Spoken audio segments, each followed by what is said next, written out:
वक्रतुंड महाकाय सूर्यकोटि समप्रभा निर्विघ्नं कुरु मे देव सर्वकार्येषु सर्वदा।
अब हम चर्चा करेंगे मानव शरीर में नियंत्रण और समन्वय के लिए, कंट्रोल और कोऑर्डिनेशन के लिए जिम्मेदार एक बेहद महत्वपूर्ण सहयोगी तंत्र की, जिसका नाम है अंतःस्रावी तंत्र, एंडोक्राइन सिस्टम।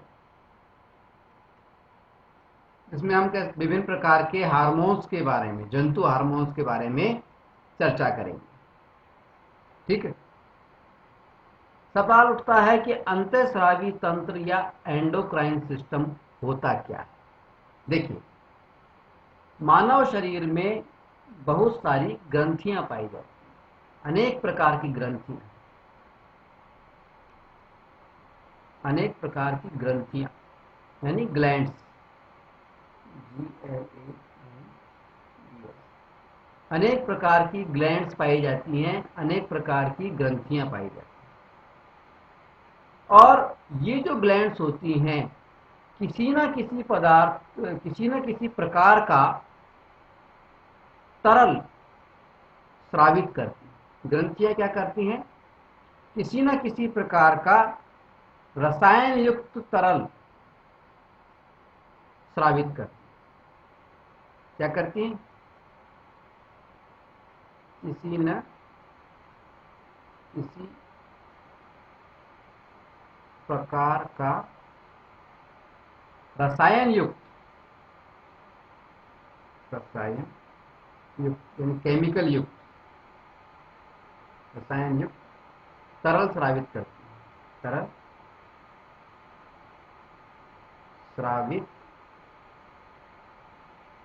करती है। ठीक है। हमारे शरीर में कई प्रकार की ग्रंथियां हैं, ग्लैंड्स हैं, और ये जो ग्रंथियां हैं, ये जो ग्लैंड्स हैं, ये किसी न किसी प्रकार का रसायन युक्त, केमिकल युक्त तरल, लिक्विड स्रावित करती हैं, सीक्रेट करती हैं। ठीक है। अब सीक्रेशन के आधार पर ये दो प्रकार की है। ग्रंथियां ग्रंथियों को हमने दो भागों में बांटा है। पहला exocrine, exocrine CRIN, exocrine, exocrine या हिंदी में इसको लिखेंगे हम बाह्य स्रावी, बाह्य स्रावी। और दूसरी होती है एंडोक्राइन, एंडोक्राइन CRIN, अंतःस्रावी, अंतःस्रावी। ठीक है, एंडोक्राइन और एक्सोक्राइन, बाह्य स्रावी और अंतःस्रावी।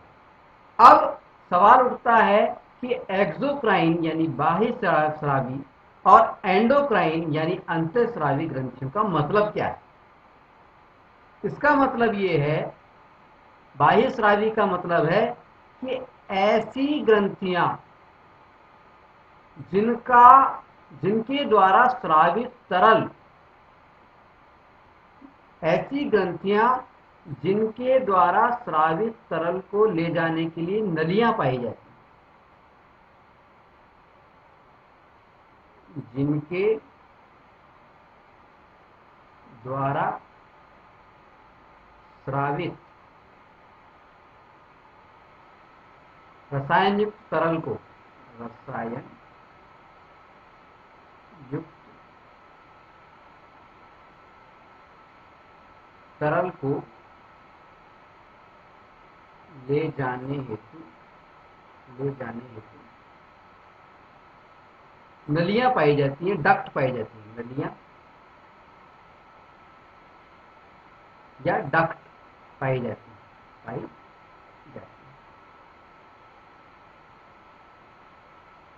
इनको तो कहते हैं हम बाह्य स्रावी या एक्सोक्राइन। और जिनके द्वारा स्रावित रसायन युक्त तरल को ले जाने के लिए नलियां नहीं पाई जाती हैं, जिनके द्वारा स्रावित रसायन युक्त तरल को ले जाने के लिए नलिकाएं नहीं पाई जाती हैं, ऐसी ग्रंथियों को हम बोलते हैं अंतःस्रावी, एंडोक्राइन, अंतःस्रावी ग्रंथि। ठीक है, अब यहां पर एक सवाल ये उठता है कि अगर इनके द्वारा स्रावित जो तरल है उसको ले जाने के लिए नलियां नहीं हैं, तो इनका श्रवण होता कैसे, इनका प्रवाह होता कैसे। दरअसल अंतःस्रावी ग्रंथियां अपना जो तरल होता है उसको सीधे ही ब्लड के अंदर, रक्त के अंदर छोड़ती हैं, रक्त में स्रावित करती हैं, रक्त में स्रावित करती हैं। ठीक है, अंतःस्रावी ग्रंथियां वे ग्रंथियां हुई जिनके द्वारा स्रावित रसायन युक्त तरल को ले जाने के लिए नलियां मौजूद नहीं होती हैं। इनका जो श्रावण होता है, इनका जो सीक्रेशन होता है, वो सीधे ही ब्लड में मिल जाता है, सीधे ही रक्त में मिल जाता है और रक्त के माध्यम से और ब्लड के माध्यम से शरीर के सभी भागों में पहुंचता है। ठीक है, अब पहला अंतर तो दोनों में क्या आया कि एक्सोक्राइन यानी बाह्य स्रावी ग्रंथियां जो होती हैं उनके अंदर डक्ट पाई जाती है, यानी नलिकाएं पाई जाती हैं। और ये नलिकाएं क्या करती हैं, जो रसायन युक्त तरल होता है जो कि ये ग्रंथियां पैदा करती हैं, इनको एक स्थान से दूसरे स्थान की ओर लेके जाती हैं। बाह्य स्रावी ग्रंथियों की अगर हम बात करें तो जैसे हमारी लार ग्रंथियां होती है मुंह में जो लार ग्रंथियां होती हैं, ये एक्सोक्राइन है, बाह्य स्रावी है। ये पतली पतली ट्यूब्स होती हैं, उनके माध्यम से लार हमारे मुंह में, लार ग्रंथियों से हमारे मुंह में लार आती है। इसी तरह से अगर हम पसीने की जो ग्रंथियां हैं, श्वेत ग्रंथियां, पसीने की जो ग्रंथियां होती हैं, वे भी एक्सोक्राइन है और उनमें भी एक ट्यूब पाई जाती है जिसके माध्यम से पसीना बाहर निकलता है, नलिकाएं पाई जाती है। ठीक है, अगर एंडोक्राइन अंतःस्रावी ग्रंथियों की बात करें तो एक लंबी सूची है, करीबन 9 प्रकार की अंतःस्रावी ग्रंथियां हमारे शरीर में पाई जाती हैं और प्रत्येक प्रकार की अंतःस्रावी ग्रंथि एक अलग प्रकार का, कई प्रकार का रासायनिक तरल स्रावित करती हैं। और यहां पर हम आपको एक बात बता दें, अंतःस्रावी ग्रंथियां जो रसायन युक्त तरल स्रावित करती हैं, जो कि सीधा ब्लड में मिल जाता है, उस तरल पदार्थ को हम एक अन्य नाम से जानते हैं जिसका नाम है हार्मोन। ऐसे तरल को बोलते हैं हार्मोन। हार्मोन किसको बोलते हैं? अंतःस्रावी ग्रंथियों द्वारा स्रावित रसायन युक्त तरल पदार्थ। किसको? अंतःस्रावी ग्रंथियों द्वारा स्रावित रसायन युक्त तरल पदार्थ को, जिनको ले जाने के लिए नलियां नहीं पाई जाती हैं और जो रक्त में सीधे ही मिल जाते हैं, इनको हार्मोन कहा जाता है। ठीक है, आई बात समझ? अब ये जो हार्मोन है, अंतःस्रावी ग्रंथियां अपने द्वारा स्रावित हार्मोनों के माध्यम से, जो कि सीधे ब्लड में मिलते हैं, उनके माध्यम से मानव शरीर के बहुत सारी गतिविधियों को नियंत्रित करती है। अब कौन सा हार्मोन किस ग्रंथि से निकलता है और कौन सा हार्मोन किस गतिविधि को नियंत्रित करता है, इसके बारे में जानने के लिए आइए सबसे पहले देखते हैं कि अंतःस्रावी ग्रंथियां मानव शरीर में कौन कौन सी हैं, और फिर एक एक करके हम अध्ययन करेंगे कि किस ग्रंथि के द्वारा कौन सा हार्मोन स्रावित होता है और उसका क्या प्रभाव होता है और वो ग्रंथि आखिर मानव शरीर में कहाँ पाई जाती है। तो आइए देखते हैं अंतःस्रावी ग्रंथियों की सूची। मानव शरीर में 9 प्रकार की अंतःस्रावी ग्रंथियां पाई जा रही हैं। 3 अंतःस्रावी ग्रंथियां तो हमारे मस्तिष्क में यानी दिमाग में पाई जाती हैं। 3 ही पाई जा रही हैं हमारे गले के अंदर, और 3 हमारे पाई जाती हैं पेट वाले हिस्से के अंदर, और दो हमारे पेट वाले हिस्से में पाई जाती हैं, और एक हमारे जो कमर से नीचे पैरों के बीच में जो है स्थिति है, पोजीशन है, वहां पर पाई जाती हैं, जननांगों में पाई जाती है, सेक्स ऑर्गन्स में पाई जाती है। ठीक है, अब ये अंतःस्रावी ग्रंथियां कौन कौन सी हैं? देखिए, नंबर 1 मस्तिष्क से हम शुरू करेंगे। नंबर 1 पहली है पीनियल ग्रंथि। पीनियल ग्रंथि।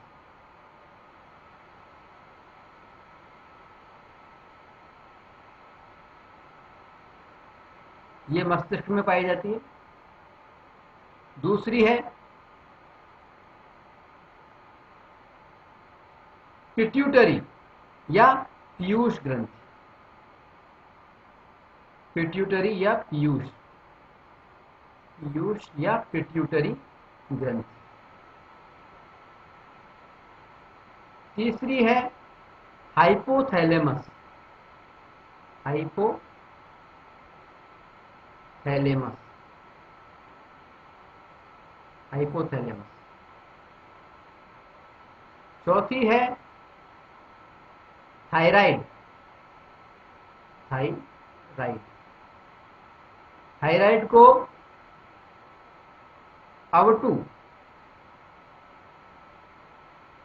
अवटु ग्रंथि भी कहते हैं।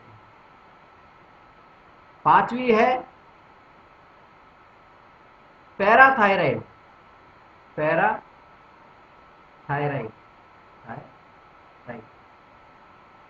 पैराथायराइड को परावटु ग्रंथि भी कहते हैं। छठी अंतःस्रावी ग्रंथि है थाइमस। थाइमस ग्रंथि। सातवीं अंतःस्रावी ग्रंथि है एड्रिनल।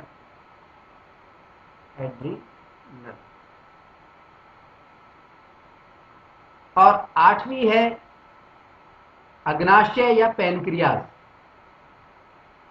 अग्नाशय या इसको अंग्रेजी में बोलते हैं पैनक्रियाज। पैनक्रियाज। और नवी जो अंतस्रावी ग्रंथि है वो है टेस्टिस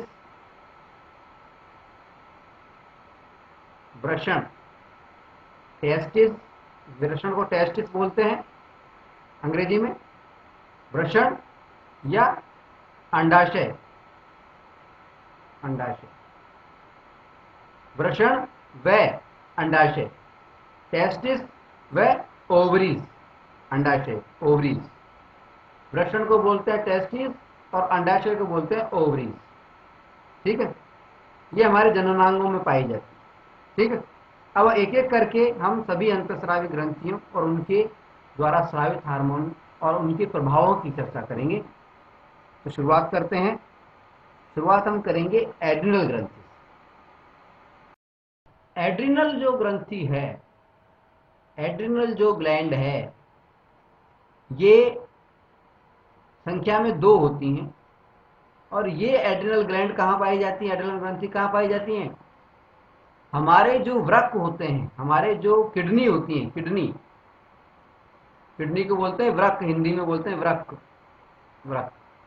तो हमारी जो किडनी होती हैं, हमारे जो वृक्क होते हैं, जो कि ब्लड को साफ करने का काम करते हैं, ब्लड में से जो खराब तत्व होते हैं उनको छानने का काम करते हैं, वर्ज्य पदार्थ होते हैं उनको छानने का काम करते हैं, इन दोनों वृक्कों के ऊपर पाए जाते हैं। ये जो स्थिति नजर आ रही है, ये जो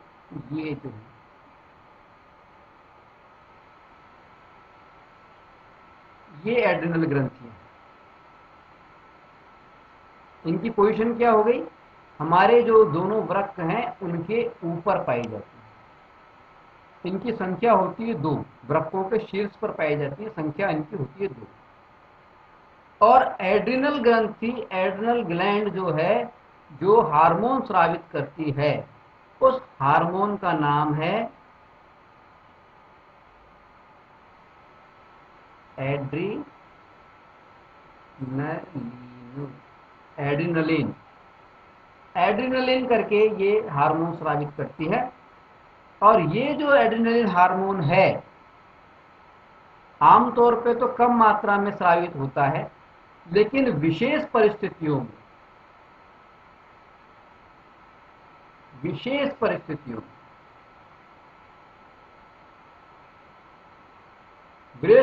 परिस्थितियों से हमारा मतलब है जैसे आपातकाल हो जाए, कोई भी आपातकाल है, इमरजेंसी है।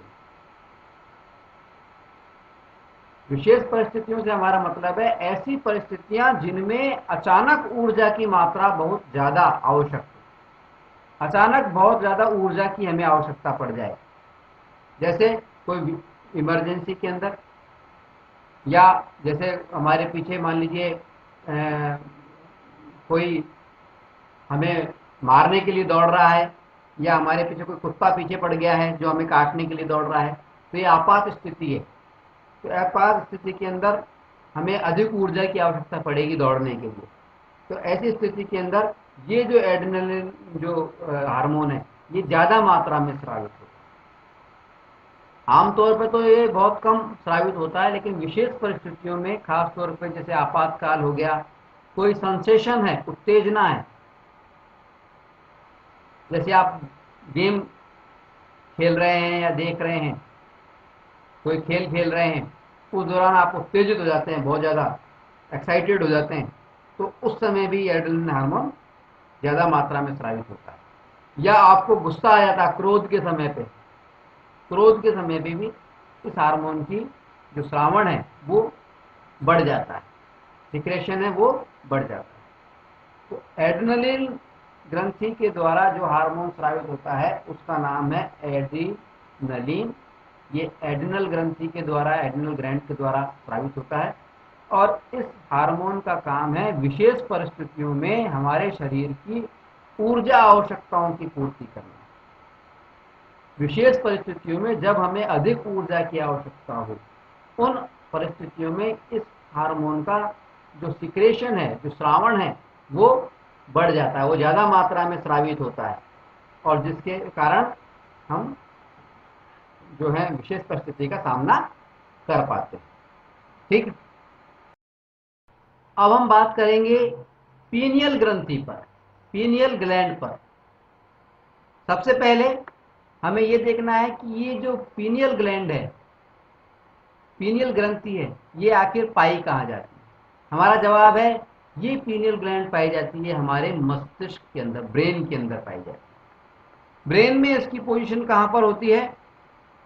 ये जो हमारा पश्च मस्तिष्क होता है, इसके ऊपर की तरफ, मध्य मस्तिष्क और पश्चिम मस्तिष्क के बीच में ये जो पोजीशन है, ये यहां पर पीनियल ग्लैंड पाई जाती है, यहां पर पीनियल ग्लैंड पाई जाती है। ये तो इसकी पोजीशन होगी।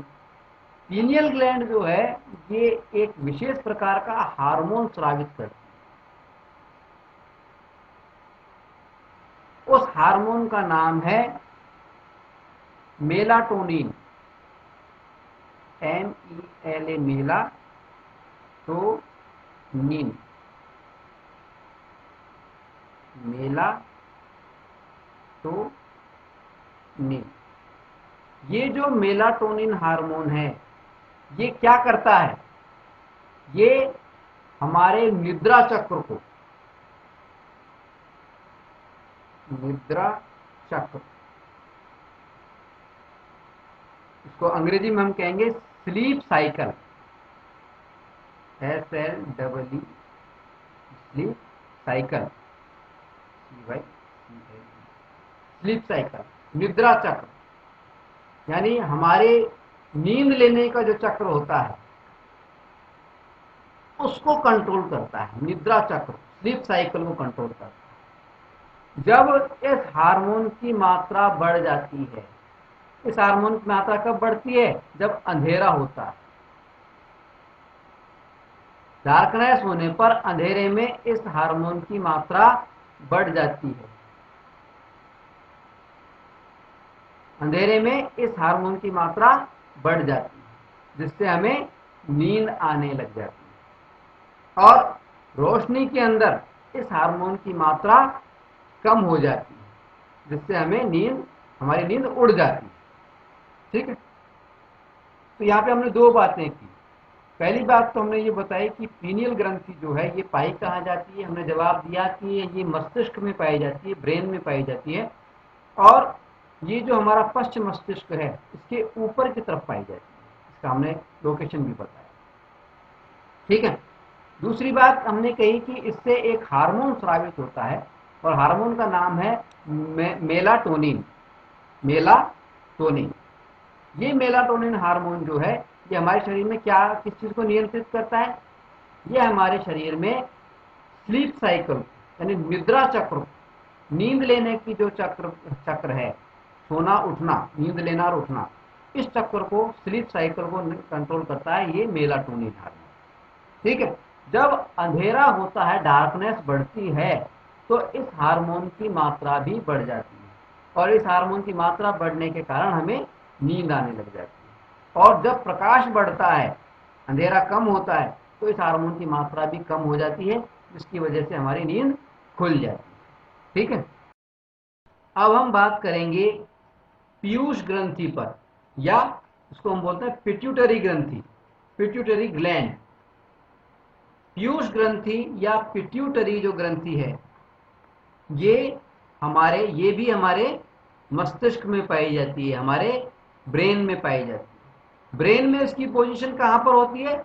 ब्रेन में इसकी पोजीशन होती है हाइपोथैलेमस के नीचे। ये जो पोजीशन है यहां पर, ये है पिट्यूटरी ग्रंथि या पीयूष ग्रंथि। ठीक है। ये जो ब्लैक में हमने पोजीशन दी है केवल, देखिए थोड़ी देर पहले हमने बताया था यहां पर ये पीनियल ग्रंथि बताई थी। पीनियल ग्रंथि के जस्ट अपोजिट ये जो लटकता हुआ जो भाग है, ये पिट्यूटरी ग्लैंड कहलाता है, या पिट्यूटरी या पीयूष ग्रंथि कहलाता है। अब पीयूष ग्रंथि जो है, ये जो पीयूष ग्रंथि है, ये कई प्रकार के हार्मोन स्रावित करती है। एक ग्रंथि जरूरी नहीं है एक ही प्रकार का हार्मोन स्रावित करे, एक ग्रंथि कई प्रकार के हार्मोन भी स्रावित कर सकती है। इसी प्रकार ये जो पीयूष ग्रंथि है, पिट्यूटरी ग्रंथि है, ग्लैंड है, ये पिट्यूटरी ग्लैंड या पीयूष ग्रंथि कई प्रकार के हार्मोन स्रावित करती है। और इन हार्मोनों में सबसे प्रमुख हार्मोन है ग्रोथ हार्मोन, ग्रोथ हार्मोन या वृद्धि हार्मोन। ये जो हार्मोन है, पिट्यूटरी ग्रंथि जो हार्मोन स्रावित करती हैं, पिट्यूटरी ग्रंथि इन हार्मोन के माध्यम से दो कार्य करती है। पहला तो ग्रोथ हार्मोन के माध्यम से हमारी पेशियों और हड्डियां जो हैं उनकी ग्रोथ को नियंत्रित करती है। ग्रोथ हार्मोन के माध्यम से क्या करती हैं, पेशियों, मसल्स और हड्डियों यानी बोन्स,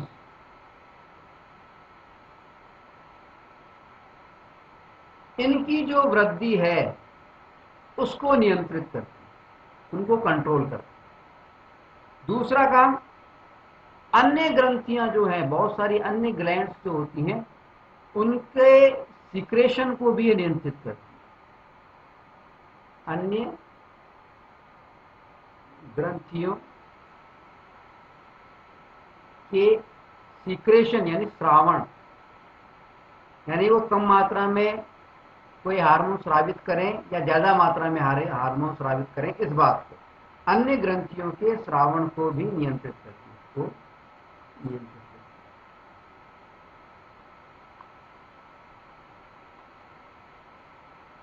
है। ठीक,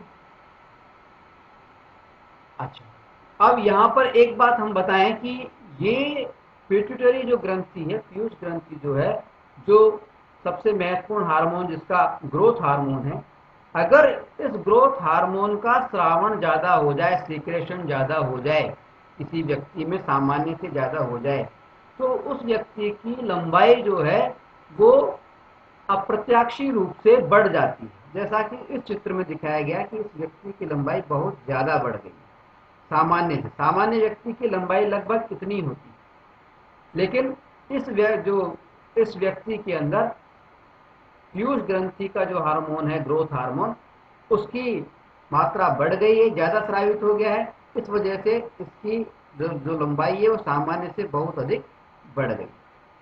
अगर इस ग्रंथि का जो हार्मोन है, ग्रोथ हार्मोन है, उसका स्रावण कम हो जाए तो व्यक्ति की जो लंबाई है वो सामान्य से कम रह जाती है, यानी बौना रह जाता है व्यक्ति, जैसा कि इस चित्र में दिखाया गया है।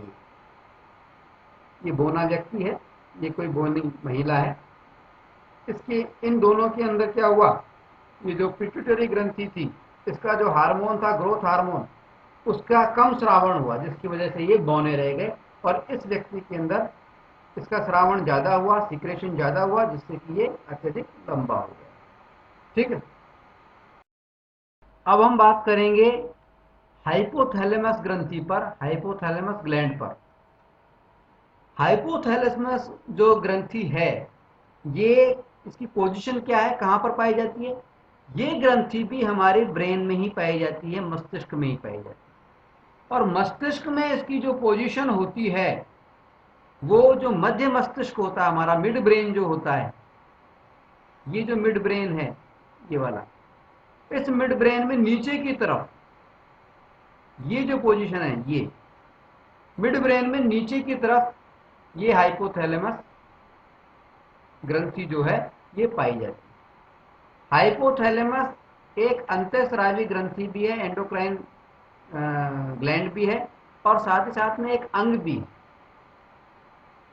ये हाइपोथैलेमस जो ग्रंथि है, हाइपोथैलेमस जो ग्लैंड है, ये कई प्रकार के हार्मोन स्रावित करती है, जिनमें से एक हार्मोन जो है वो क्या करता है, हमारी जो पिट्यूटरी ग्लैंड होती है, पीयूष ग्रंथि होती है, जिसकी पोजीशन हमने यहां पर बताई थी, ये जो पीयूष ग्रंथि बताई थी, इस पीयूष ग्रंथि को नियंत्रित करता है। हाइपोथैलेमस के द्वारा स्रावित एक हार्मोन इस पीयूष ग्रंथि को नियंत्रित करता है, इसके श्रावण को नियंत्रित करता है। यानी पीयूष ग्रंथि का जो सिक्रेशन है, जो ग्रोथ हार्मोन है, वो कम मात्रा में निकले या ज्यादा मात्रा में निकले, इस बात को नियंत्रित करता है हाइपोथैलेमस। ठीक है। इसके अलावा भी बहुत सी ग्रंथियों को हाइपोथैलेमस का यह हार्मोन जो है नियंत्रित करता है। हाइपोथैलेमस से दो प्रकार के हार्मोन स्रावित होते हैं मुख्यतः। एक जो है वो तो क्या होता है कि हार्मोन के स्रावण को बढ़ाता है। किसी भी ग्रंथि के अंदर जब वो जाता है, ग्लैंड के लिए जाता है, तो उसका स्रावण बढ़ जाता है, उसके अंदर जो हार्मोन है वो ज्यादा मात्रा में बनने लग जाता है। ठीक है। इसको बोलते हैं रिलीजिंग।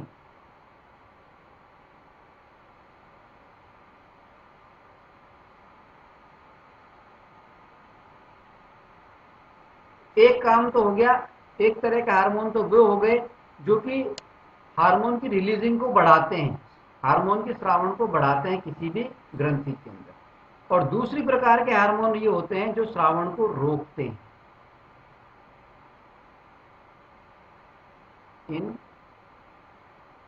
इनहेबिटिंग,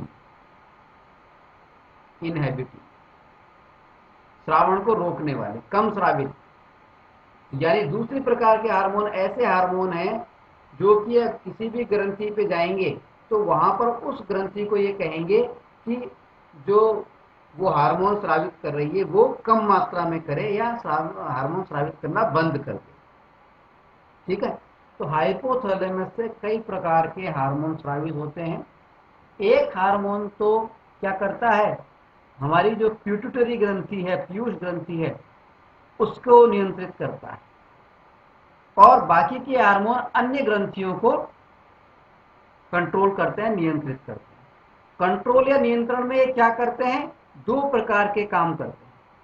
पहला रिलीजिंग, यानी उस ग्रंथि से जो हार्मोन स्रावित होने वाला है उसकी मात्रा को बढ़ाना।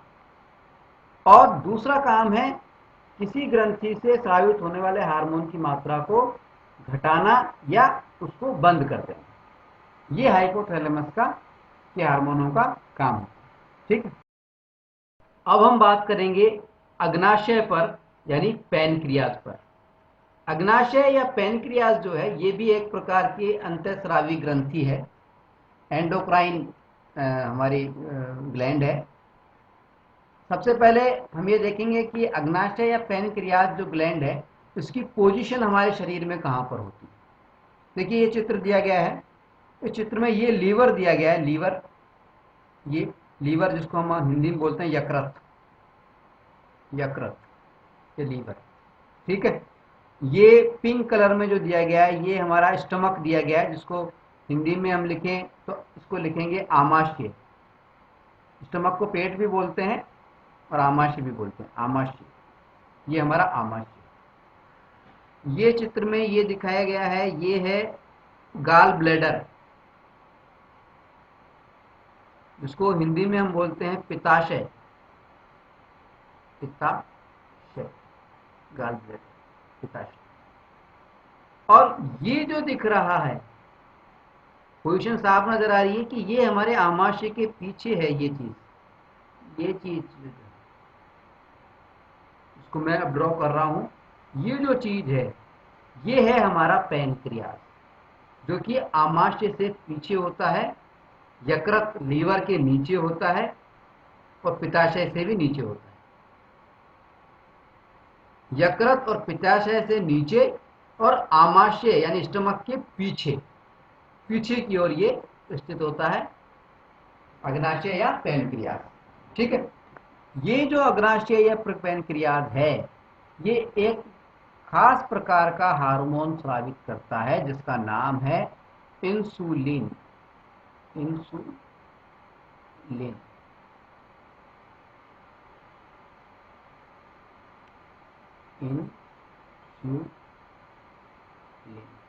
इंसुलिन। ये जो इंसुलिन हार्मोन है ये मानव के शरीर में, हमारे शरीर में जो ब्लड होता है, उस हमारे शरीर के रक्त में, ब्लड में ग्लूकोज की जो मात्रा होती है, ग्लूकोज की जो मात्रा होती है, रक्त में ग्लूकोज की मात्रा को नियंत्रित रखता है, मात्रा को नियंत्रित करता है, नियंत्रित करता है। हमारे शरीर में, ब्लड में, रक्त में ग्लूकोज की एक निश्चित मात्रा होना जरूरी है। अगर ये मात्रा बढ़ जाती है, ज्यादा हो जाती है, तो हमें एक रोग हो जाता है जिसका नाम है डायबिटीज। डायबिटीज, जिसको हिंदी में हम बोलते हैं मधुमेह। मधुमेह, मधुमेह या डायबिटीज। डायबिटीज या मधुमेह का मतलब है ब्लड के अंदर ग्लूकोज की मात्रा बढ़ गई है। इसके बारे में आपने सुना होगा, डायबिटीज के बारे में, ठीक है। तो डायबिटीज क्यों होता है? कि ब्लड के अंदर ग्लूकोज की मात्रा बढ़ गई। ग्लूकोज, रक्त के अंदर ग्लूकोज की मात्रा को नियंत्रित कौन करता है? वो है पैनक्रियाज से या अग्नाशय से स्रावित होने वाला जो हार्मोन है, इंसुलिन को। अब मात्रा बढ़ गई है, इसका मतलब इंसुलिन कम स्रावित हो रहा है, तो इंसुलिन की और जरूरत पड़ेगी। तो डायबिटीज के जो लोग होते हैं उनको इंसुलिन का इंजेक्शन दिया जाता है ताकि उनके रक्त के अंदर ग्लूकोज की मात्रा नियंत्रित रह सके, ठीक है। अगर रक्त के अंदर ग्लूकोज की मात्रा कम हो जाए तो व्यक्ति कोमा में जा सकता है। अगर ज्यादा हो जाए तो डायबिटीज हो जाएगा, मधुमेह हो जाएगा। अगर कम हो जाए तो व्यक्ति कोमा में चला जाएगा। आई बात समझ में?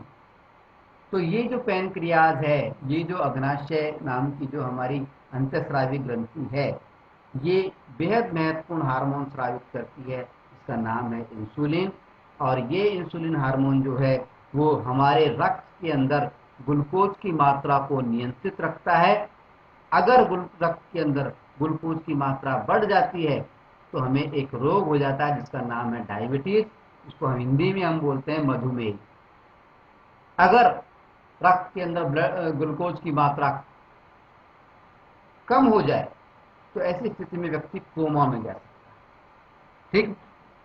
और जो डायबिटीज के मरीज होते हैं, जिनके ब्लड में रक्त ग्लूकोज की मात्रा ज्यादा होती है, तो उस ग्लूकोज की मात्रा को नियंत्रित करने के लिए उनको इंसुलिन के इंजेक्शन दिए जाते हैं। ये इंसुलिन हार्मोन क्या करता है? जो उनके ब्लड में जाता है और ब्लड में जाने के बाद में क्या करता है? उनके ब्लड के अंदर जो ग्लूकोज की मात्रा होती है उसको कंट्रोल में ले आता है, ठीक है।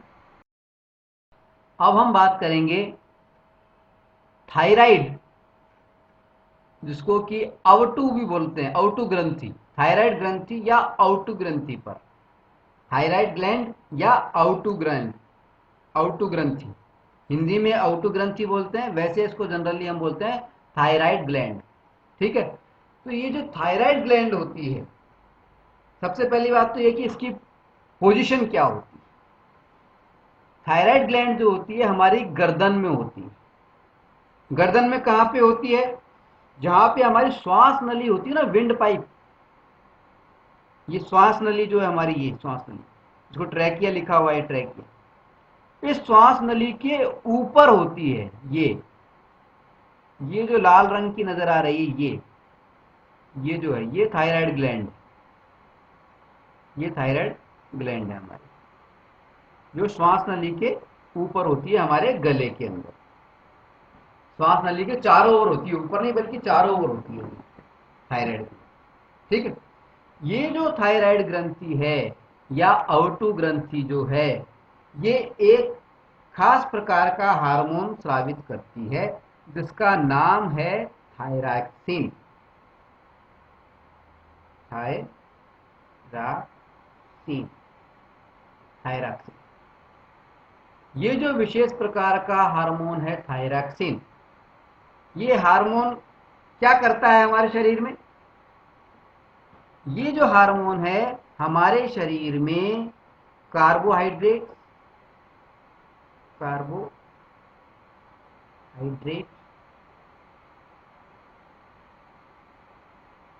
प्रोटीन व वसा, और वसा यानी फैट्स, वसा यानी फैट्स, कार्बोहाइड्रेट्स, प्रोटीन्स और वसा के उपापचय यानी मेटाबॉलिज्म, उपापचय यानी मेटाबॉलिज्म, कार्बोहाइड्रेट, प्रोटीन व वसा के उपापचय का नियंत्रण करता है।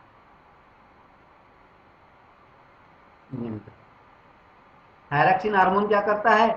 कार्बोहाइड्रेट, प्रोटीन व वसा के उपापचय का, मेटाबॉलिज्म का नियंत्रण करता है। उपापचय का मतलब होता है उसका पाचन। तो कार्बोहाइड्रेट, प्रोटीन और वसा का पाचन ढंग से हो जाए उसका नियंत्रण करता है, मेटाबॉलिज्म का उसका नियंत्रण करता है, ताकि वृद्धि के लिए उत्कृष्ट संतुलन उपलब्ध कराया जा सके, ताकि वृद्धि के लिए बेहतरीन संतुलन उपलब्ध कराया जा सके। ठीक है, थायरॉक्सिन हार्मोन का काम समझ में आ गया। अब ये जो थायरॉक्सिन हार्मोन है इसके श्रावण में, इसके सीक्रेशन के लिए एक विशेष तत्व जिम्मेदार होता है, वो है आयोडीन।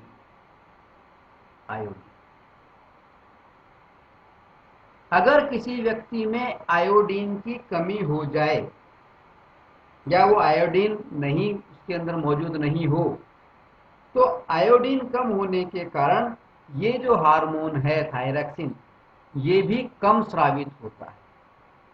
और कम स्रावित होने के दो परिणाम होते हैं।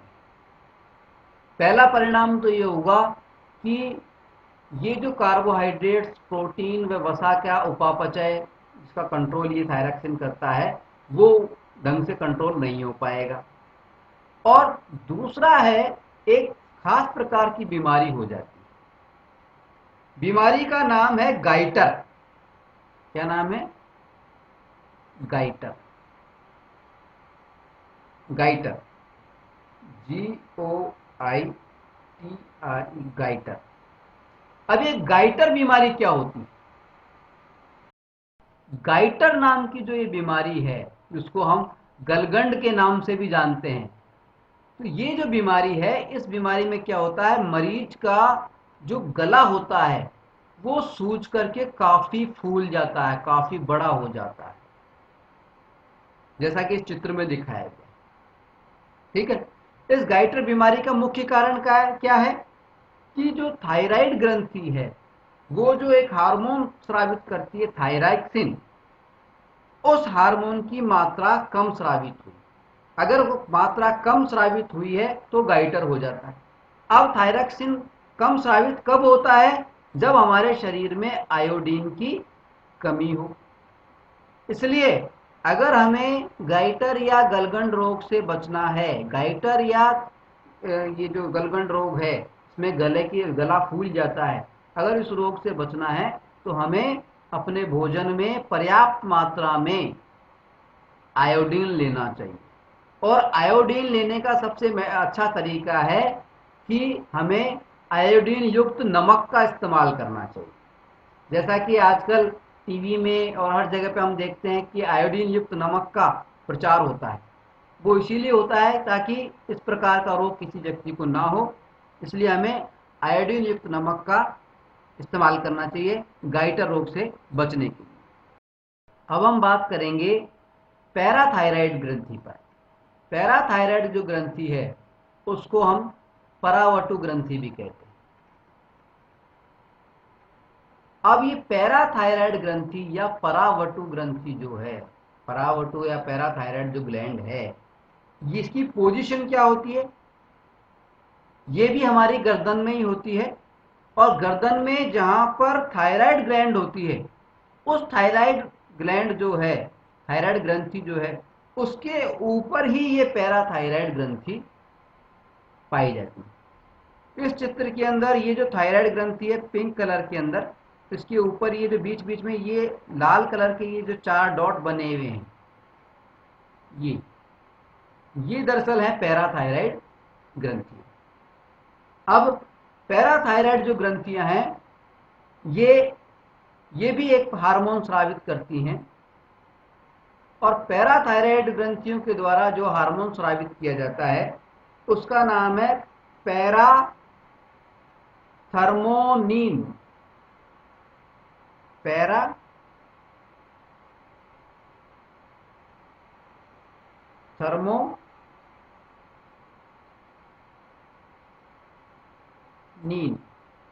पैराथर्मोनिन, पैराथर्मोनिन। अब ये जो हार्मोन है पैराथर्मोनिन, ये हार्मोन क्या काम करता है? इसका काम है हमारे शरीर के अंदर कैल्शियम, Ca, कैल्शियम और फास्फेट यानी P।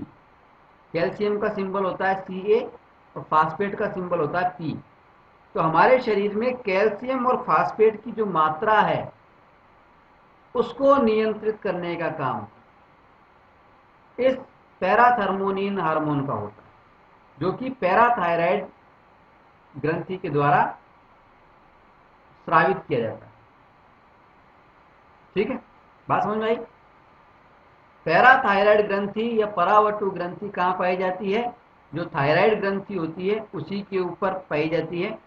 ये जो पीले कलर के जो 4 डॉट्स नजर आ रहे हैं हमें, ये पैराथायराइड ग्रंथियां हैं। पैराथायराइड ग्रंथियां एक हार्मोन स्रावित करती हैं जिसका नाम है पैराथर्मोनिन, और ये जो पैराथर्मोनिन हार्मोन है इसका काम होता है हमारे शरीर के अंदर कैल्शियम और फास्फेट की मात्रा को नियंत्रित करना। ठीक, अब हम बात करेंगे थाइमस ग्रंथि पर। थाइमस ग्लैंड, थाइमस ग्रंथि की पोजीशन कहां पर होती है? देखिए, थाइमस ग्रंथि की पोजीशन होती है, ये जो हमारा श्वास नली होती है, विंड पाइप जो होता है हमारा, जो ट्रैकिया ये लिखा हुआ है, ये जो विंड पाइप है इस चित्र के अंदर, विंड पाइप और हमारे ये जो फेफड़े हैं, ये पहले नंबर का लंग है और दूसरे नंबर का लंग है, ये 2 फेफड़े हैं। इन दोनों फेफड़ों के बीच में देखो नीचे ये तो हार्ट आ गया हमारा, ये तो हार्ट आ गया जो पिंक कलर में नजर आ रहा है। इनके ऊपर देखिए ये जो ग्रंथियां नजर आ रही हैं,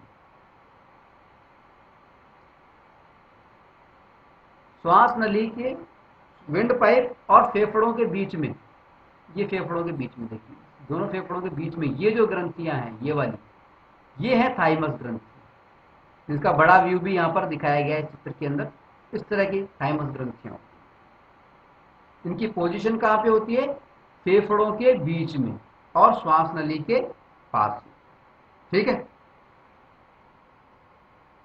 अब ये जो थाइमस ग्रंथि है ये भी एक प्रकार का हार्मोन स्रावित करती है जिसका नाम भी थाइमस ही है।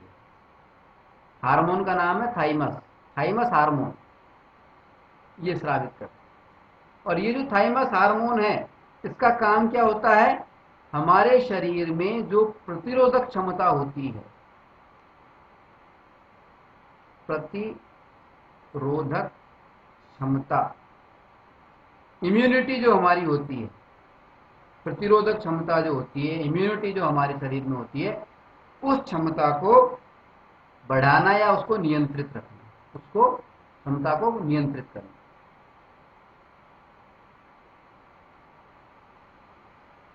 हमारे शरीर की रोग प्रतिरोधक क्षमता जो होती है, हमारी जो इम्यूनिटी होती है, रोगों से बचाने की जो क्षमता होती है, उसको कंट्रोल करना या उसको बढ़ाना, ये थाइमस हार्मोन का काम है। ठीक, अब हम चर्चा करेंगे हमारे कोर्स की इस अंतिम अंतःस्रावी ग्रंथि पर, जिसके अंदर आते हैं वृषण और अंडाशय। टेस्टिस, वृषण को बोलते हैं टेस्टिस और अंडाशय को बोलते हैं ओवरीज। ठीक है, ये जो वृषण है या टेस्टिस है, ये पुरुषों में पाया जाता है, मेल में पाया जाता है, नर में पाया जाता है। जबकि ओवरीज जो है, अंडाशय जो है, ये ग्रंथि पाई जाती है महिलाओं में, लेडीज के अंदर, ठीक है, मादा के अंदर पाई जाती है। नर में पाया जाता है वृषण, वृषण नाम की ग्रंथि, और मादा में पाई जाती है अंडाशय नाम की ग्रंथि।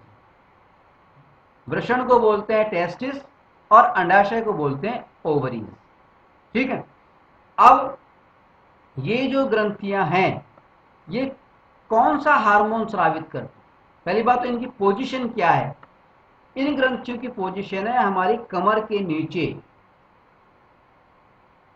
और दोनों पैरों के बीच में, ये इन ग्रंथियों की पोजीशन होती है।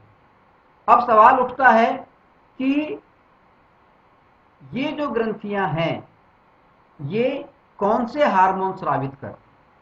तो देखिए, अगर हम बात करें वृषण की या टेस्टिस की, तो वृषण या टेस्टिस जो हार्मोन स्रावित करता है उसका नाम है टेस्टोस्टेरोन। टेस्टोस्टेरोन,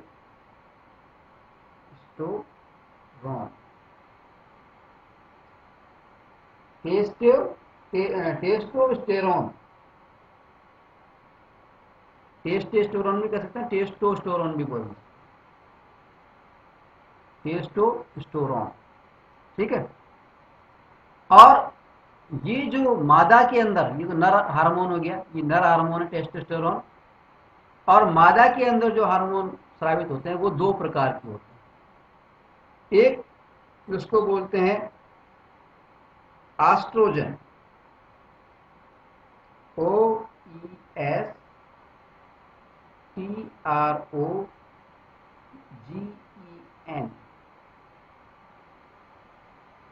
एस्ट्रोजन,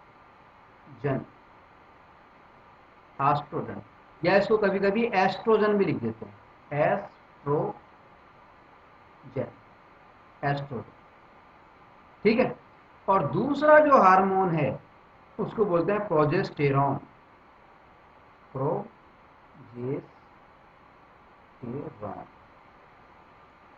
तो नर के अंदर यानी मेल के अंदर टेस्टोस्टेरोन नाम का हार्मोन स्रावित होता है वृषण या टेस्टिस के माध्यम से, और मादा के अंदर एस्ट्रोजन और प्रोजेस्टेरोन नाम के दो हार्मोन स्रावित होते हैं ओवरीज के माध्यम से, अंडाशय के माध्यम से। अब सवाल उठता है कि ये जो हार्मोन हैं ये करते क्या है?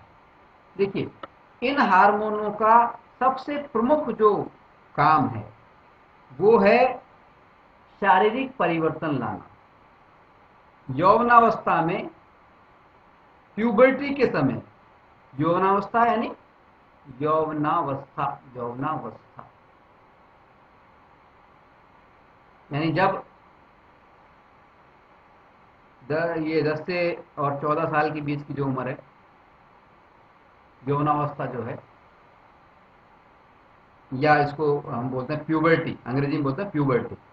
तो यौवनावस्था के अंदर शारीरिक परिवर्तन लाना में, शारीरिक परिवर्तन, शारीरिक परिवर्तनों पर, परिवर्तनों पर नियंत्रण रखना,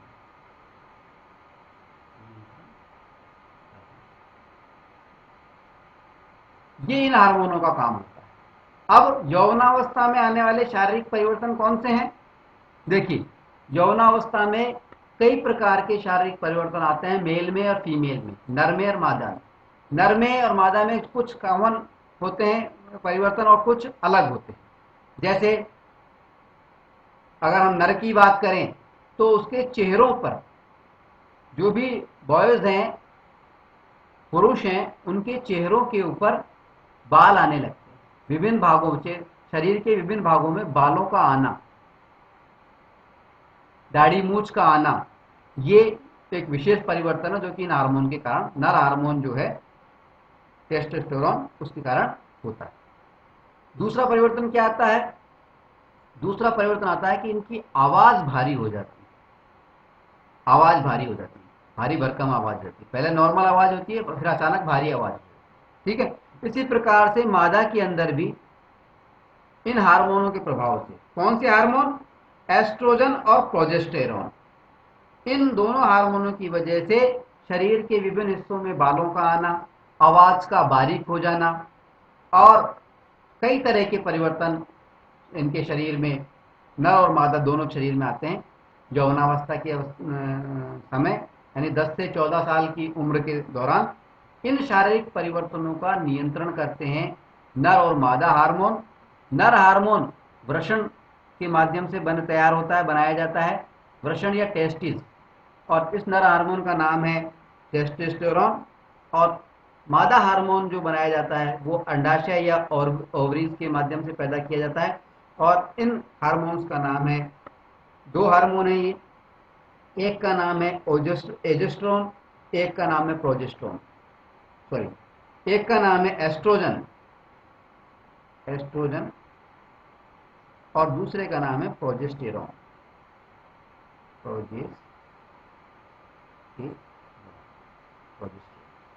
ठीक है। अब तक की चर्चा में हमें ये बात तो मालूम चल चुकी है कि मानव शरीर के नियंत्रण और समन्वय में जो हार्मोन्स होते हैं इनकी बेहद महत्वपूर्ण भूमिका होती है। ये मानव शरीर की बहुत सारी गतिविधियों को कंट्रोल करते हैं। और हमें यह भी मालूम चल गया है कि ये जो हार्मोन हैं उचित मात्रा में ही काम के हैं। उचित समय पर और सही मात्रा में जब हार्मोन होंगे तभी वो फायदेमंद है। अगर वो कम मात्रा में है या अधिक मात्रा में है या गलत समय पर हैं तो ऐसी स्थिति में हार्मोन मानव शरीर में कई प्रकार की बीमारियां भी पैदा कर देते हैं। तो सवाल ये उठता है कि सही समय पर और सही मात्रा में हार्मोन निकलें, हार्मोन सीक्रेट हो, हार्मोन का स्रावण हो, ये किस प्रकार से संभव होता है? तो इसके लिए हमारे जो कोशिकाएं होती हैं, जो ये ग्रंथियां होती हैं, इसके अंदर जो हमारी अंतःस्रावी ग्रंथियां हैं, इसकी जो कोशिकाएं होती हैं, इनके अंदर एक विशेष प्रकार का सिस्टम होता है और इसको हम कह सकते हैं फीडबैक मैकेनिज्म, फीडबैक मैकेनिज्म या पुनर्भरण क्रियाविधि, पुनर्भरण क्रियाविधि, फीडबैक मैकेनिज्म या पुनर्भरण क्रियाविधि।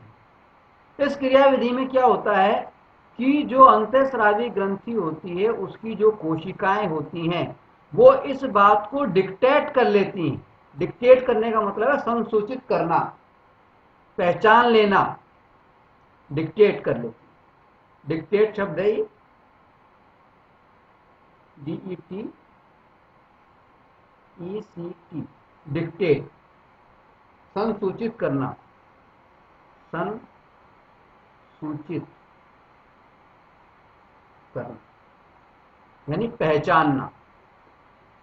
तो अंतःस्रावी ग्रंथियों की जो कोशिकाएं होती हैं वो इस बात को डिक्टेट कर लेती हैं कि क्या उनको हार्मोन स्रावित करना है या नहीं करना है, करना है तो कितनी मात्रा में करना है और नहीं करना है तो क्यों नहीं करना है। ठीक है। उदाहरण के लिए जब ब्लड के अंदर ग्लूकोज की मात्रा बढ़ जाती है, ग्लूकोज की मात्रा बढ़ जाती है, ग्लूकोज यानी शर्करा, शर्करा भी बोलते हैं ग्लूकोज को। जब ब्लड में, रक्त में शर्करा की मात्रा, शर्करा या ग्लूकोज, ग्लूकोज की मात्रा बढ़ जाती है तो हमारा जो अंतःस्रावी ग्रंथि है अग्नाशय यानी पैनक्रियास, उसकी जो कोशिकाएं हैं वो इस बात को पहचान लेती हैं, इस बात को डिक्टेट कर लेती हैं, इस बात को संसूचित कर लेती हैं कि ग्लूकोज की मात्रा बढ़ गई। और ये संसूचना प्राप्त होते ही इसकी अनुक्रिया में, इसके रेस्पॉन्स में वो अधिक मात्रा में इंसुलिन का स्रावण प्रारंभ कर देती है, अधिक मात्रा में इंसुलिन स्रावित करना शुरू कर देती है, जिससे कि रुधिर के अंदर जो ग्लूकोज की मात्रा है वो नियंत्रित हो जाती है। और जब रुधिर के अंदर शर्करा का स्तर कम हो जाता है, ग्लूकोज का स्तर कम हो जाता है, तो ये कम मात्रा में इंसुलिन का स्रावन कर देती है। ठीक है, तो कुल मिलाकर के एक पुनर्भरण की क्रियाविधि होती है, फीडबैक मैकेनिज्म होता है, जिसके जरिए जो अंतःस्रावी ग्रंथियां होती हैं, उनकी जो कोशिकाएं होती हैं, वो हार्मोन श्रावण की जो आवश्यकता है उसको डिक्टेट कर लेती है, उसको संसूचित कर लेती है, उसको पहचान लेती है। ठीक है, अब हम बात करेंगे तंत्रिकाओं यानी नर्व्स और अंतःस्रावी ग्रंथियों द्वारा स्रावित जो हार्मोन होते हैं उनकी कार्यप्रणाली में क्या अंतर है। देखिए, नर्वस सिस्टम जो है हमारा जो तंत्रिका तंत्र है वो तंत्रिकाओं से मिलकर के बना हुआ है, और हमारा जो अंतःस्रावी तंत्र है वो विभिन्न ग्रंथियों से मिलकर के बना है, जो कि अलग अलग प्रकार के हार्मोन स्रावित करते हैं। अब सवाल ये उठता है कि और ये जो दोनों की दोनों,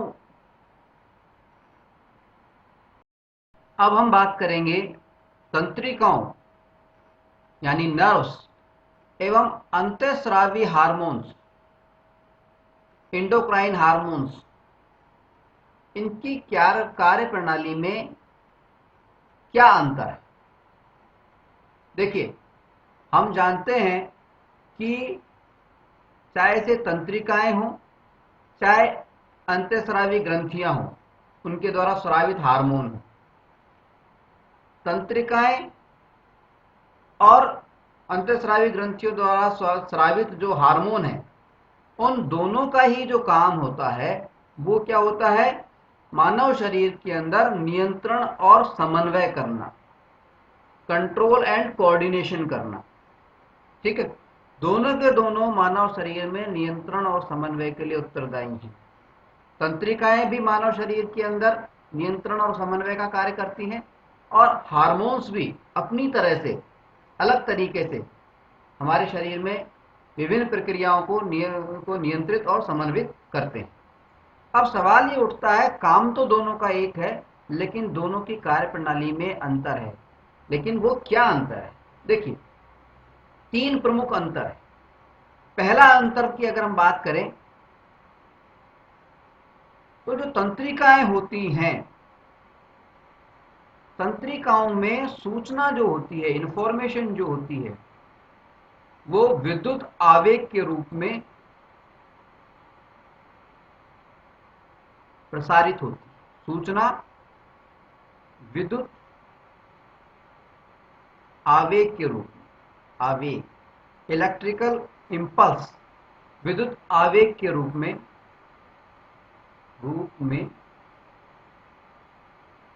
संचारित। ठीक है, तंत्रिकाओं में जो इंफॉर्मेशन होती है, तंत्रिकाओं के द्वारा जो जाती है, वो जो सूचना होती है, इंफॉर्मेशन होती है, वो विद्युत आवेग के रूप में संचारित होती है, जैसा कि हमने थोड़ी देर पहले आपको बताया था। इलेक्ट्रिकल इंपल्स के रूप में ये गति करती है। ठीक है, जबकि अगर हम हार्मोन्स की बात करें तो हार्मोन्स में जो सूचना होती है वो इलेक्ट्रिकल इंपल्स के रूप में नहीं होती है, बल्कि रसायनों के रूप में होती है। रसायनों, विशेष प्रकार के रसायनों के रूप में ये सूचना होती है, जो कि रक्त के द्वारा, ब्लड के द्वारा हमारे शरीर के विभिन्न भागों तक पहुंचती है। ठीक है, तो अंतर क्या आया कि तंत्रिका तंत्र की अगर हम बात करें तो तंत्रिकाओं के द्वारा जो सूचना प्रसारित होती है, संचारित होती है, वो सूचना विद्युत आवेग के रूप में होती है, इलेक्ट्रिकल इंपल्स के रूप में गति करती है। जबकि हार्मोन्स के अंदर जो सूचना जाती है, हार्मोन्स के द्वारा जो सूचना जाती है, वो विशेष किस्म के रसायनों के रूप में होती है, रसायनों के रूप में होती है। ठीक है। अगर हम दूसरे अंतर की बात करें तो दूसरा अंतर क्या है? दूसरा अंतर ये होता है कि तंत्रिकाओं के द्वारा जो सूचनाएं होती हैं, इंफॉर्मेशन जो होती हैं, उनकी जो गति होती है, सूचना की जो गति जो होती है, वो तेज होती है, काफी तेज होती है। इलेक्ट्रिकल इंपल्स के रूप में जो सूचनाएं जाती हैं तंत्रिकाओं से द्वारा, वो सूचनाएं, उनकी जो गति होती है वो बहुत तेज होती है। जबकि अगर हम बात करें हार्मोन के द्वारा सूचनाओं की, तो हार्मोन्स के द्वारा जो सूचना जाती है वो रसायनों के रूप में जाती हैं, और ये रसायन क्या होते हैं? ब्लड में मिलकर के धीरे धीरे हमारे शरीर के विभिन्न हिस्सों में जाते हैं। तो इनके द्वारा जो सूचना पहुंचती है वो, उनकी गति धीरे होती है, धीमी होती है। सूचना की गति धीमी होती है, धीमी। ठीक। अगर हम तीसरे अंतर की बात करें तो तंत्रिकाओं के द्वारा जो सूचना जाती है, उनका जो प्रभाव होता है, उनका जो प्रभाव होता है वो अल्पकालिक होता है, अल्पकालिक। मतलब तंत्रिकाओं के द्वारा कोई भी सूचना जो जाएगी वो बहुत कम देर के लिए उसका, उनका प्रभाव होता है। जैसे तंत्रिकाओं से ये सूचना आई कि हमें हाथ को हटाना है, तो हम तुरंत हाथ को हटा लेते हैं, बहुत कम समय के लिए ये जो होती है इसका प्रभाव होता है, अल्पकालिक प्रभाव। जबकि हार्मोन्स के द्वारा जो सूचनाएं प्रसारित होती हैं, हार्मोन्स का जो प्रभाव होता है वो दीर्घकालिक होता है, उनका प्रभाव लंबे समय तक बना रहता है, प्रभाव दीर्घकालिक, दीर्घकालिक। ठीक है। उदाहरण के लिए किसी व्यक्ति में पीयूष ग्रंथि से जो हार्मोन निकलता है, पिट्यूटरी ग्रंथि से जो हार्मोन निकलता है, उसकी मात्रा मान लीजिए बढ़ गई किसी भी कारण से, तो उससे जो प्रभाव क्रिएट होगा, यानी उस व्यक्ति की जो लंबाई बढ़ेगी, वो लंबाई ऐसा तो है नहीं कि थोड़ी देर के लिए बढ़कर वापस छोटी हो जाएगी, उसका प्रभाव दीर्घकालिक रहता है, या उसका प्रभाव स्थायी होता है, उसको स्थायी भी बोल सकते हैं। ठीक है। जबकि तंत्रिकाओं के द्वारा जो सूचनाएं परिवहन, सूचनाओं का परिवहन होता है, वो जो सूचनाएं होती है वो अल्पकालिक होती है, अस्थायी प्रकृति। ठीक है। तो ये अंतर हुए हमारे तंत्रिकाओं में और हार्मोन्स की जो है उनकी कार्यप्रणाली। ठीक है। अब हम इस बात पर विचार करेंगे, इस प्रश्न पर विचार करने की कोशिश करेंगे कि जब हमारे शरीर के अंदर नर्वस सिस्टम मौजूद है, तंत्रिका तंत्र मौजूद है, तो हमें नियंत्रण और समन्वय के लिए अंतःस्रावी तंत्र की आवश्यकता क्यों पड़ी? आखिर क्या आवश्यकता है जब तंत्रिका तंत्र मौजूद है? तो देखिए यहां पर जवाब यह है कि तंत्रिका तंत्र के अंदर कुछ कमियां हैं, नर्वस सिस्टम में कुछ कमियां हैं, और उन कमियों के कारण ही हमें अंतःस्रावी तंत्र की आवश्यकता पड़ी, यानी हार्मोन्स की आवश्यकता पड़ी। अगर तंत्रिका तंत्र में कोई कमी नहीं होती तो हमें अंतःस्रावी तंत्र की यानी हार्मोन्स की कोई आवश्यकता ही नहीं होती। अब ये कमियां कौन कौन सी हैं? देखिए, तीन मुख्य बातें हैं। अगर हम पहली बात की बात करें तो सबसे पहले हम ये कह सकते हैं कि हम जानते हैं कि तंत्रिका तंत्र में, नर्वस सिस्टम में जो सूचनाएं संचारित होती हैं, सूचनाओं का जो संचार होता है वो किसके माध्यम से होता है? वो होता है तंत्रिका कोशिकाओं के माध्यम से, तंत्रिका कोशिकाओं। ठीक है। और तंत्रिका कोशिकाओं में सूचनाओं का संचरण किसके माध्यम से होता है? वो होता है विद्युत आवेग के माध्यम से, इलेक्ट्रिकल इंपल्स के माध्यम से। ठीक है। हम ये जानते हैं कि हमारे शरीर के अंदर तंत्रिकाओं का जाल बिछा हुआ है जो कि हमारे शरीर के प्रमुख भागों तक जाता है। लेकिन हम ये भी जानते हैं कि तंत्रिकाओं का जो ये जाल है हमारे शरीर की प्रत्येक भाग तक नहीं जा पाता। ठीक है। और जब तंत्रिकाएं वहां तक पहुंचेंगी ही नहीं, हमारे शरीर के हर भाग में तंत्रिका कोशिकाएं हैं ही नहीं, तो हर भाग तक विद्युत आवेग पहुंचेगा कैसे?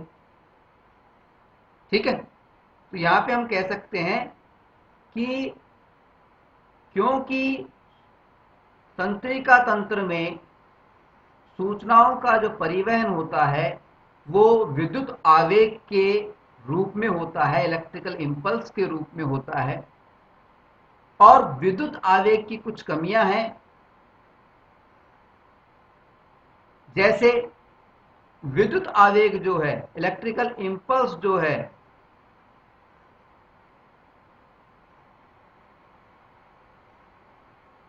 केवल उन्हीं कोशिकाओं तक पहुंच सकता है, केवल उन्हीं कोशिकाओं तक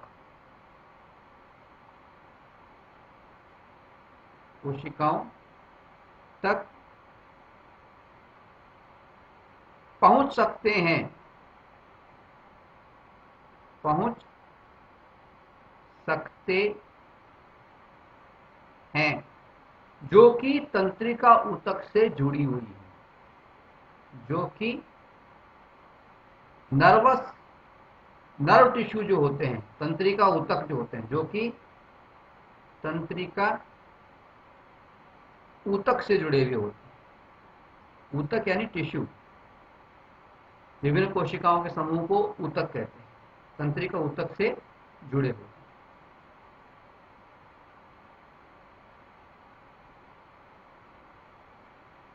विद्युत आवेग, इलेक्ट्रिकल इंपल्स केवल उन्हीं कोशिकाओं तक पहुंच पाते हैं जो कि तंत्रिका ऊतक से जुड़े होते हैं।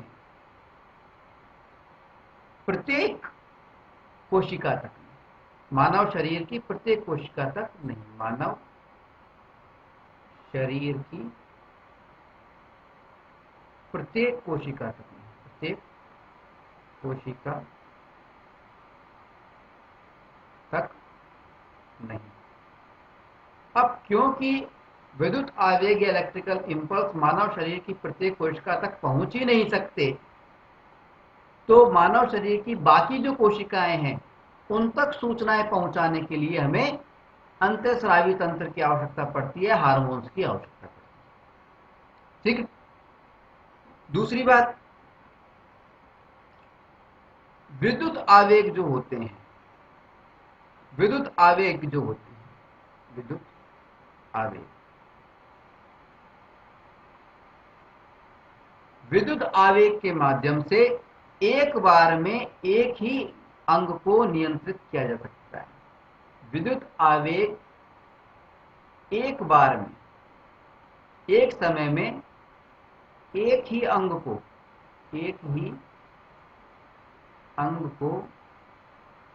नियंत्रित कर सकते हैं, नियंत्रित कर सकते हैं।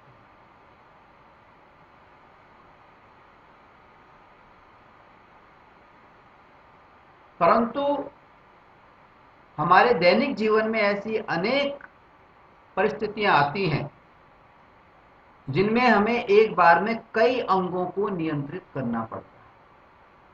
जैसे आपातकाल, कोई भी इमरजेंसी सिचुएशन आ गई तो हमें हमारे हार्ट को भी ज़्यादा काम करना पड़ेगा, हमारे फेफड़ों को भी ज़्यादा काम करना पड़ेगा, लंग्स को, और हमारे लीवर को भी ज़्यादा काम करना पड़ेगा, ब्लड का सर्कुलेशन भी ज़्यादा करना पड़ेगा। तो अगर एक बार में बहुत सारे अंगों को नियंत्रित करना हो तो विद्युत आवेग काम के नहीं है, इलेक्ट्रिकल इम्पल्स का उपयोग हम नहीं कर सकते, तंत्रिका तंत्र का हम उपयोग नहीं कर सकते। क्यों? क्योंकि विद्युत आवेग या तंत्रिका तंत्र के जो ये आवेग हैं, विद्युत आवेग, ये एक बार में एक ही अंग को नियंत्रित कर सकते हैं। ठीक है, अगर एक बार में कई अंगों को नियंत्रित करना है, यदि एक बार में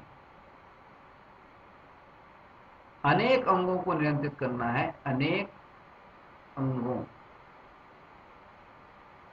को नियंत्रित करना है,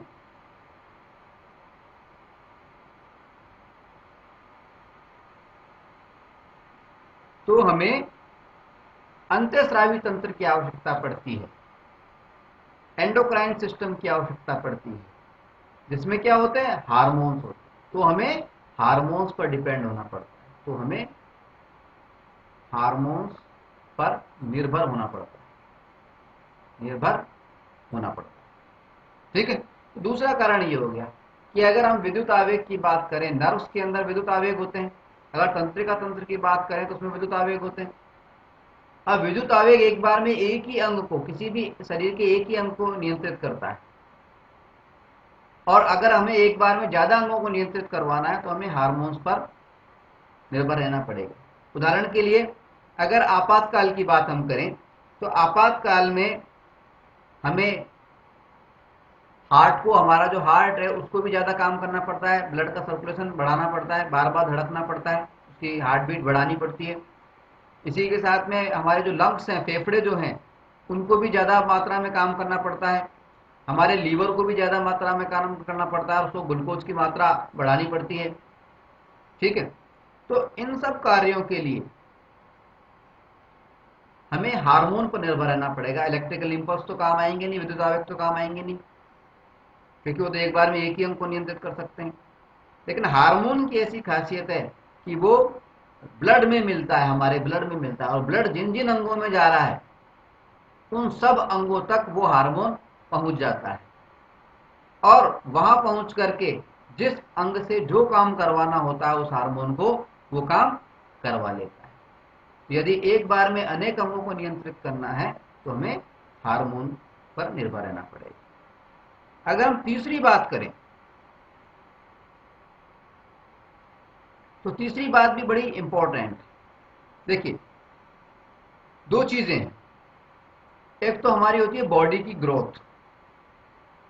अगर हम बॉडी की ग्रोथ की बात करें, शरीर के विकास की बात करें, शरीर की वृद्धि की बात करें, तो शारीरिक वृद्धि जो है बहुत ही स्लो प्रोसेस है। शारीरिक वृद्धि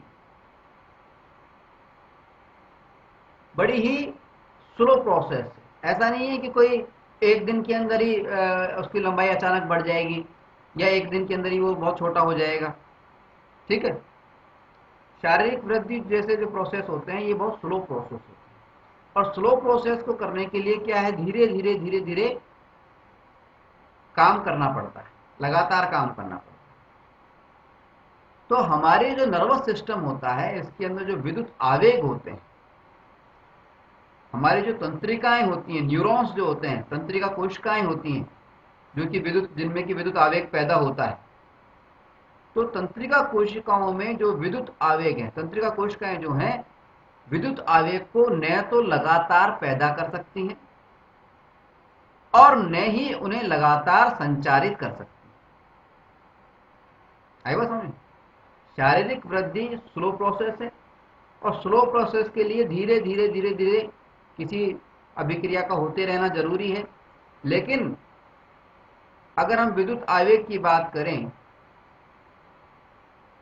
तो विद्युत आवेग कंटिन्यूस पैदा होने चाहिए, लेकिन हमारे जो न्यूरॉन्स हैं, हमारी जो तंत्रिका कोशिकाएं हैं, ये न तो लगातार विद्युत आवेग पैदा कर सकती हैं और न ही उन्हें संचारित कर सकती है।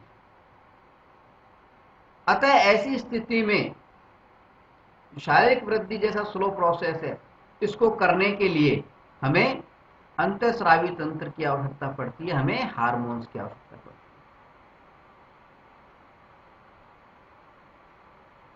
ठीक है, तो कुल मिलाकर के 3 कारण हमने आपको बताए, जिन कारणों के कारण कि हमें अंतःस्रावी तंत्र की या हार्मोन्स की आवश्यकता पड़ती है तंत्रिका तंत्र के होने के बावजूद। पहला कारण हमने बताया कि तंत्रिका तंत्र में जो तंत्रिकाएं होती हैं, उनके अंदर जो सूचनाएं होती हैं वो विद्युत आवेग के रूप में संचारित होती हैं, ट्रैवल करती हैं, और विद्युत आवेग केवल उन्हीं कोशिकाओं तक पहुंच सकते हैं जो कि तंत्रिका ऊतक से जुड़े हुए।